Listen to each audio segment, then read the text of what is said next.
it about the concept of the Indian nations that's still alive? I mean, as far as I can see, Indian in America is almost synonymous with gambling and casinos. And I think historically this is, puritanically, a lot of Americans didn't like gambling because it was evil. And I would sort of, my attitude is gambling is stupid, but, unless of course you're the house. But it was essentially, it was subcontracted to the Indians. So now, for the large part, the gambling takes place on the casino, on the Indian reservations. What part of this is part of the Indian way of life? What part of this is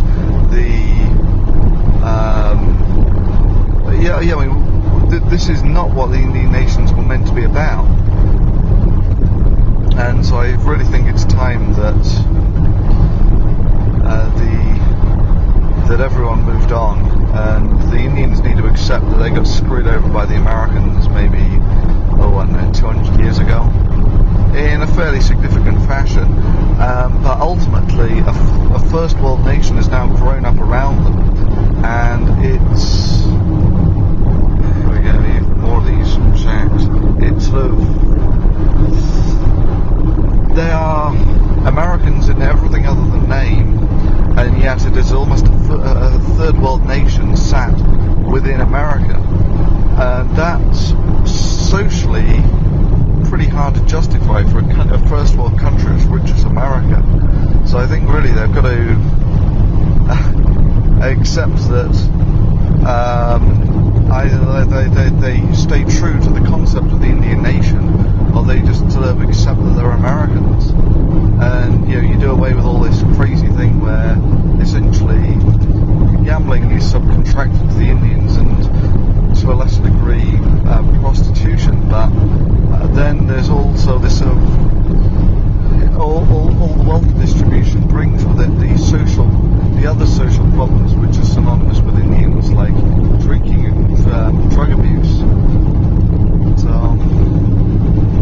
yeah, it's I get this whenever I drive through the Navajo Nation, because it's so desperately poor. Yeah, it really is like it left America. Anyway, so we're heading now towards Sunset Crater, dead ahead, probably 50 miles away, and just behind it is Flagstaff, Arizona, where the Level Observatory, Percival Lovell. That's where he discovered Pluto. You can actually go on a tour and look through their telescope.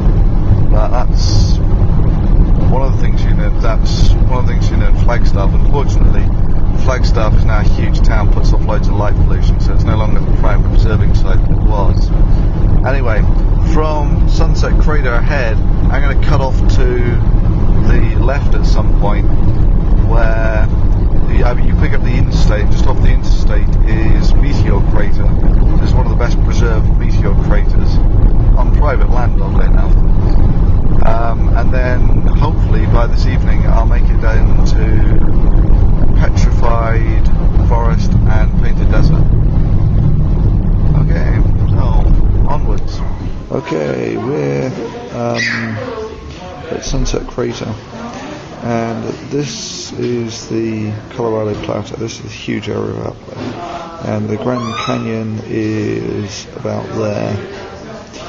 And so I've come south now. I'm in this region, which is just slightly north of Flagstaff, and there's a series of volcanism here. So this is the road that we came down on. So this is the big volcano of the San Francisco Mountains. This is the one that exploded with this sort of characteristic mud flow down the side. And you'll remember that we saw all the sinter cones to the left and right. So what we have here is these are 6 to 2.5 million years old, These are about 2.5 to 1 million years old, which includes the San Francisco mountain. And then finally we've got Sunset Crater, I'm guessing is that one, who's less than 1,000 years old. Okay, so here you have the San Francisco peaks. So we're actually looking into the caldera. So that there is the caldera, and there are volcanoes everywhere. I think a hummingbird. Can't see him now. Anyway, so we're down here, and then there were all these lava flows that came out. Very, very similar to craters of the moon. You get the cinder cones is basically the first violent degassing of the magma, and then once it's mostly degassed, you get the lava flows coming out. So, and this is the majority of the substance that comes out of the volcano, and it's degassed. And this is the cooler lava flows. So this is the RR, which is really knobbly and hard to walk on. So this is, once the lava's cooled and its viscosity's got right up, it's a sort of moving pile of very hot rocks. And so they all break up as they move along. Is that a hummingbird? So here we pretty much have it all. We have the cinder cone. So immediately the magma gets to the surface, there is the violent degassing, which makes you your sinters and builds the cone relatively quickly. At a later time, when most of the degassing's stopped, you get these satellites forming, spatter cones. And there's another spatter cone just over there.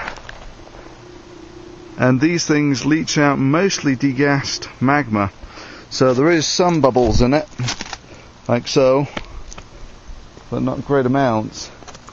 And then most of the lava that comes out of here is fairly fast and runny and hot and degassed, and it forms lava tubes like this, which then run on for miles, very much like rivers, although thermally insulated by the cooled lava on the outside. And eventually that reaches at the end of the flow where, yeah, you get the later lava coming out. No, not the later lava.